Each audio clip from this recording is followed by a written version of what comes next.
नमस्ते विद्यार्थियों, आज हम BA BSc part first geography में बात करेंगे नए चैप्टर से। पिछले कक्षा में हमने बात की थी पृथ्वी की उत्पत्ति के बारे में, जिसमें उत्पत्ति के बारे में मैंने कई विद्वानों की विचारधारा के बारे में बात की थी, जिसमें कांट था, लाप्लास था, जेम्स जीन था और रसेल था, मोल्टन था, चैम्बरलेन के बारे में इन विद्वानों या वैज्ञानिकों ने अपनी विचारधाराएं दी। तो पृथ्वी की उत्पत्ति के बारे में बताया कि किस प्रकार पृथ्वी की उत्पत्ति, किस पिंड या किस ग्रह, किस तारे के द्वारा किसका निर्माण हुआ, इस बारे में बात की। जिसमें सभी ने एक निष्कर्ष निकलता है कि पृथ्वी की उत्पत्ति या अन्य ग्रह की उत्पत्ति एक पिंड या दो तारों के सहयोग से हुई है, जिसमें किसी न किसी रूप से ताप का सर्जन हुआ है या ताप के द्वारा गति सर्जन हुआ है, और गति के प्रभाव से इसमें एक बल काम करता है जिसका नाम है केंद्रप्रसारित बल, जिसके द्वारा उसके मध्य भाग में उभार आ जाने से वो छल्ला अलग होता है। वो छल्ले के टुकड़े होकर विघटन होने से, टूटने से, विखंडित होने से जो टुकड़े हुए वो ठंडे शीतल होकर ठोस जमकर ग्रह का निर्माण हो गया। उसी प्रकार अपन अगली बात करते हैं पृथ्वी की। अगला जो पृथ्वी के पृथ्वी के भीतरी भागों के बारे में बात करते हैं कि पृथ्वी की संरचना के बारे में जानकारी लेते हैं कि पृथ्वी की संरचना किस प्रकार से है। तो पृथ्वी की संरचना के बारे में बात करें तो इसका टॉपिक है पृथ्वी की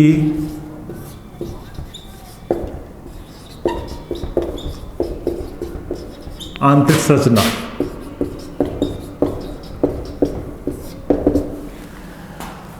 पृथ्वी की आंतरिक संरचना के बारे में बात करेंगे। ये पृथ्वी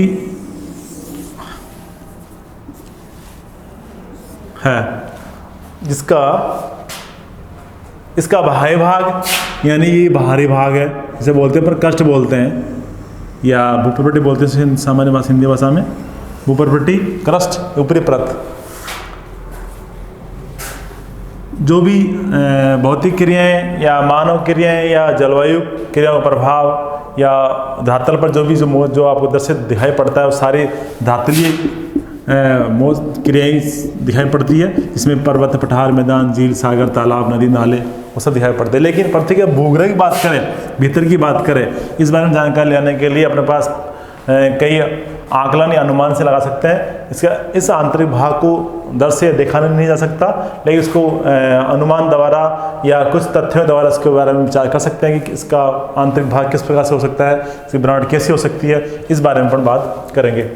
तो पृथ्वी की आंतरिक संरचना के विषय में तीन प्रकार के तत्व या स्रोत मिलते हैं। वो है एक पहला है अप्राकृतिक स्रोत।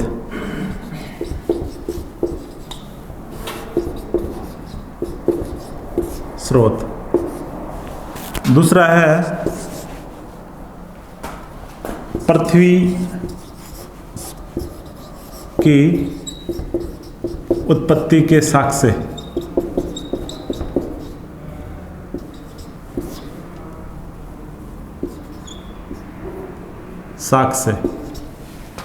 और तीसरा है प्राकृतिक स्रोत।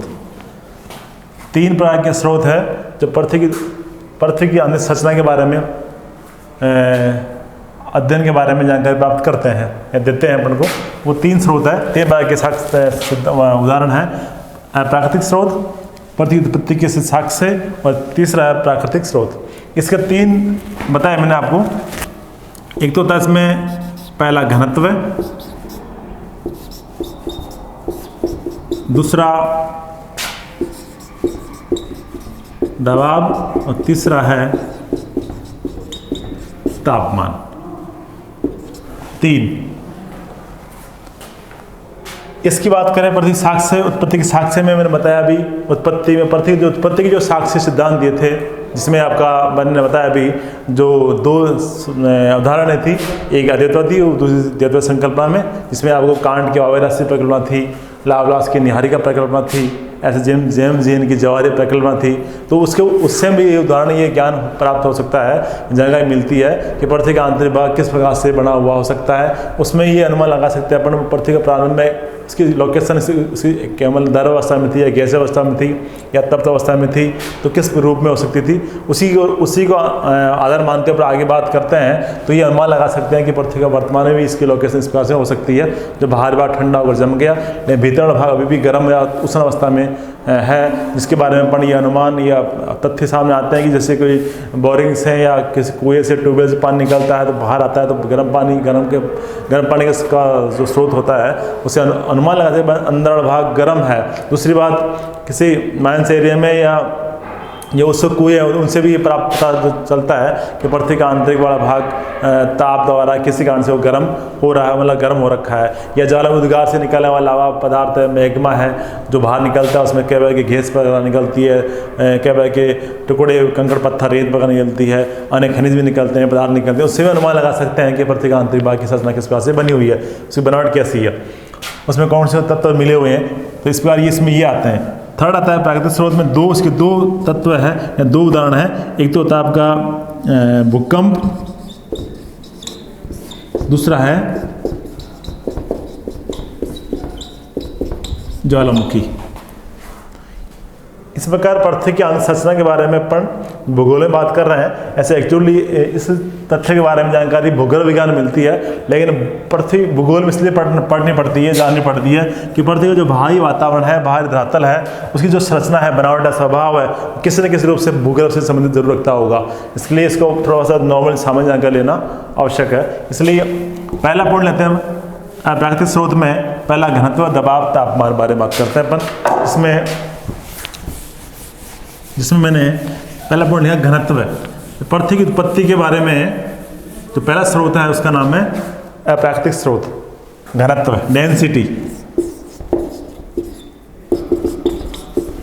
डेंसिटी। इसमें ऐसा है कि पृथ्वी की उत्पत्ति के लिए घनत्व वाला होता है कि वस्तु का द्रव्यमान, आकार में और वजन में अंतर होना, आयतन में और द्रव्यमान में अंतर आना। तो घनत्व कई ऐसी वस्तुएं होती है जिनका आकार अधिक होता है लेकिन उसका द्रव्यमान कम होता है, और कई वस्तुएं ऐसी होती है जिनका आकार छोटा होता है, कम होता है, लेकिन द्रव्यमान ज़्यादा होता है। कुछ ऐसे वस्तुएं जिनका आकार कम होता है लेकिन उसका द्रव्यमान अधिक होता है, ये तो ये हो गया। दूसरा, कुछ वस्तुएं ऐसी होती है जिनका आयतन तो अधिक होता है लेकिन द्रव्यमान कम होता है। इस प्रकार ये डेंसिटी बात करें तो पृथ्वी के क्रस्ट की बात करें, अपन मानते हैं पृथ्वी का बाहरी भाग जिसे बोलते हैं प्रपटी या क्रस्ट, या बोलते इसको क्रस्ट, बाहरी भाग क्रस्ट, जिसे ये परतदार सेलों से बना हुआ है। किससे बना हुआ है? परतदार सेल से। चट्टान रॉक्स होती है, परतदार सेलें होती है, जो सेलें तीन होती है, वैसे आप पता है सबको, कांतिज सेलें होती है, ग्रेनाइट सेल होती है और परतदार सेलें होती है। तीन सेलें होती है, जैसे बताया, एक तो आग्नेय सेल होती है जो प्राथमिक सेलें होती है, दूसरी पे उसके बाद में दूसरी आती है आपकी अवसादी सेलें जो बोलते परतदार सेलें, तीसरी होती है कांतिज सेलें या रूपंदित सेलें होती है।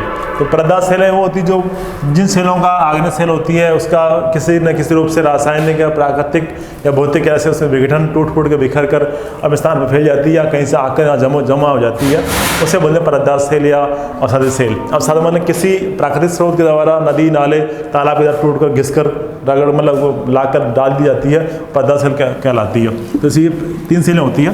तो सेल पहले परतदार सेल, इसके मैंने इसका घनत्व बात करें अपन तो इसके नीचे जो परतदार सेल है उसके नीचे यानी इसकी मोटाई लगभग आधा मील होती है, आधा मील। ये कहीं कहीं पर इसकी मोटाई 1 मील भी हो सकती है, तो कहीं कहीं पर 1 मील हो सकती है, आधा मील इसका मतलब मोटाई बराबर ऐसा मान है, कहीं पर गहराई अधिक है, कहीं पर गहराई कम है। तो इसके नीचे जो सेल है वो कठोर सेल है। कौन सी है? कठोर सेल है। उसमें ग्रेनाइट है या स्पेगेटी या बोलते हैं रवेदार सेल है, रवेदार स्पेगेटी सेल मतलब क्रिस्टल सेल होती है, मतलब वो हार्ड होती है, रवेदार सेल होती है, जो बोलते हैं ग्रेनाइट सेल होती है, जो उसे बोलते हैं आग्नेय सेल के उदाहरण होते हैं। ये उसकी बनी होती है जो ठोस कठोर सेल होती है। इसका जो नीचे वाली जो सेल उसकी बात कर रहा हूँ मैं, ये वाली सेल जो परतदार सेल के नीचे होती है उसकी गहराई ऊपर वाली सेल की गहराई में अंतर आता है। नीचे जो सेल है वो कठोर सेल होती है, उसको हम बोलते हैं रवेदार सेल है या आग्नेय सेल बोलते हैं। इसका घनत्व है इससे अधिक होता है, यानी इसका घनत्व लगभग 3.0 से 3.5 के बीच में होता है। किस सेल का घनत्व 3.0 से 3.5, लेकिन प्रदा जो सेल है इसका ऊपर वाली जो सेल उसका घनत्व 2.7 से 3.0 के आस 3.3 तक रहता है। एक बात तो ये है कि प्रदा जो सेल ऊपर वाली सेल है क्रस्ट है उसका घनत्व 2.7 से 3.3 के बीच में रहता है। इससे नीचे कठोर सेल का घनत्व ज़्यादा है, 3.0 से लेकर 3.5 के बीच में रहता है। एक बात, दो बातें हो गई। पहला ये प्रदा सेल, जो बाहरी जो सेल ऊपरी सेल है परत है जिसका नाम है प्रदा सेल, जो बहुत ढीली है कमजोर सेल है, उसका घनत्व 2.7 से 3.3 के बीच में रहता है। अब जो इससे नीचे जो सेल है, जो हार्ड सेल है, कठोर सेल है, इसकी बात कर रहा हूँ मैं, इसका जो घनत्व 3.0 से लेकर 3.5 तक रहता है। अब पृथ्वी का जो औसत घनत्व है, पृथ्वी का जो एवरेज घनत्व है, औसत घनत्व है, वो है 5.517। ये घनत्व पृथ्वी का औसत घनत्व है, मतलब 5.5 है। अब अपन अनुमान लगा सकते हैं कि पृथ्वी का घनत्व में टोटल जो एवरेज घनत्व है वो 5.517 है, और पृथ्वी का जो क्रस्ट का घनत्व है लगभग 2.7 से 3.3 के बीच में रहता है, यानी 3.0 के आसपास रहता है। इससे जो नीचे वाला जो सेल है, कठोर सेल का घनत्व 3.0 से 3.5 है। तो ये अनुमान लगा सकते हैं कि पृथ्वी के भीतर है, जब बाहर वाली सेलों का घनत्व कम आ रहा है तो भीतर वाले सेलों का घनत्व ज़्यादा हो सकता है, तभी 5.5 बना, मतलब औसत घनत्व में वृद्धि हुई है कि तभी इसका घनत्व में ज़्यादा आया है। क्योंकि जो अपने पास प्रेजेंट है जो सेल है उसका घनत्व 2.7 से 3.3 है, और जो टोटल घनत्व उसका 5.5 आ रहा है। तो ये अनुमान लगा सकते हैं कि पृथ्वी का जो केंद्र है, मध्य वाला भाग है, जो केंद्र वाला क्षेत्र है, वो अधिक घनत्व वाले सेलों से बना हुआ है। तो इसका अनुमान से ये अनुमान पारण कब आएगा, जो सेंटर का घनत्व कम से 11.0 होगा, तब ये घनत्व 5.5 औसत बैठता है। तो ये अनुमान, इसका मतलब ये होगा कि इतना हार्ड, इतनी कठोर सेल किस में बनी हुई है, केंद्र में। तो ये अनुमान के द्वारा ये आकलन लगा सकते हैं कि पृथ्वी का जो भीतर है वह भीतर अंतरतम है। क्या? अंतरतम,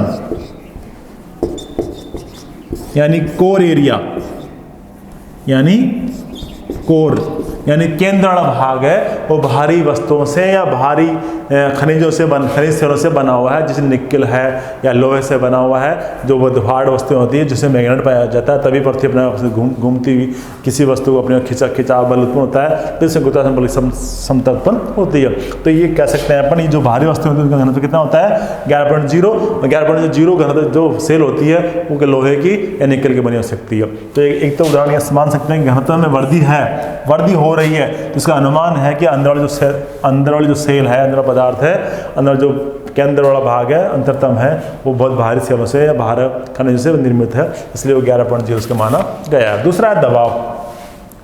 दूसरा पॉइंट है आपका दबाव। दबाव की बात करें तो अपन दबाव मतलब भार के साथ दबाव में वृद्धि होती है। दूसरा है दबाव, प्रेशर। ऊपरी सेल, जो बाहरी सेल ये पर्दा सेल है, फिर मध्य वाला सेल है, फिर अंततम थर्ड वर्ल्ड सेल है। किसी वस्तु का ऊपरी सतह का जिसे लंब दिशा में भार पड़ता है, भार मानी वजन, दबाव यानी दबाव पड़ता है, तो घनत्व में वृद्धि होती है। यानी कि इसमें यह हुआ कि जब बाहरी ऊपरी सेल का निचली सेल पे दबाव वजन पड़ेगा तो उसमें कठोरता मजबूती अधिक आएगी। इसलिए जो पर्दा सेल है, जो ऊपरी जो सेल है उस पर दबाव नहीं है तो उसका घनत्व कम है। उसके नीचे जो दूसरी सेल है, कठोर सेल बताया मैंने, आग्नेय सेल से बनी हुई है, या रविदास सेल है, गन्नेट है, नीस है, उससे बनी हुई है, उसका दबाव पड़ा पर्दा सेल का, तो उसमें घनत्व में वृद्धि हुई। उसके बाद फिर दोनों सेलों का वजन नीचे पड़ेगा और उसमें दाब पड़ेगा, वर्टिकल दिशा में दाब पड़ता है तो उसका घनत्व और बढ़ जाता है, तो उससे बोलेंगे हम, इसलिए घनत्व कितना होगा, 11.0। तो दबाव के साथ घनत्व में वृद्धि होती है। लेकिन एक आधुनिक वैज्ञानिकों के प्रयोग से ये ज्ञात हुआ है कि मतलब एक सीमा तक एक सेल अपना दबाव मतलब घनत्व बढ़ता है, उसके बाद में दबाव नहीं बढ़ता। एक आधुनिक प्रयोगों से ये सब साबित हुआ है कि मतलब ये है कि उसमें मतलब किसी वस्तु को लगातार बराबर दाब देने के पश्चात एक सेल में एक क्षमता होती है, उससे आगे से दबाव मतलब कितना दबाव डाले इसमें घनत्व में वृद्धि नहीं होती है, ऐसा भी सही है। लेकिन एक सेल जो सेल होती है उसमें कितना दबाव डाले, उसमें जो क्षमता होती है झेलने की ऊपर वाले वजन की, वो झेल रखती है, रोक के रखती है, लेकिन निचले सेल पर दबाव नहीं देती है। इसलिए इसमें अंतराल भाग के बारे में अपन जानकारी प्राप्त पूर्ण ये सहमत नहीं है कि वो ठोस ही अवस्था में हो और द्रव अवस्था में हो सकता है। ये ऊपर वाली जो वस्तु है जो बीच वाली जो वस्तु ऊपर वस्तु को दबाव दे रही है, ये मध्य वस्तु उसको डांट के रखी है, उस वजन सह रही है, इसको अपना घनत्व अधिक होने के कारण नीचे वस्तु भाग नहीं, मतलब वजन नहीं दे रही है, दबाव नहीं दे रही है, तो उसमें अंदर वाला भाग शायद दृढ़ अवस्था में या कमजोर अवस्था में हो सकता है। इस बारे में ये प्रमाण कर सकते हैं कि दबाव इसमें ये कहा, इसका मतलब ये हुआ कि दबाव बढ़ता है तो घनत्व में वृद्धि होती है, इसलिए घनत्व में वृद्धि हुई तो इसलिए अंदर वाली वस्तुओं का भीतर अंतर वाली जो सेलें होती है कठोर अवस्था में हो सकती है। तीसरा आपका आता है तापमान। तीसरा है आपका इसमें तापमान। तापमान की बात करें और टेम्परेचर बात करें अपन तो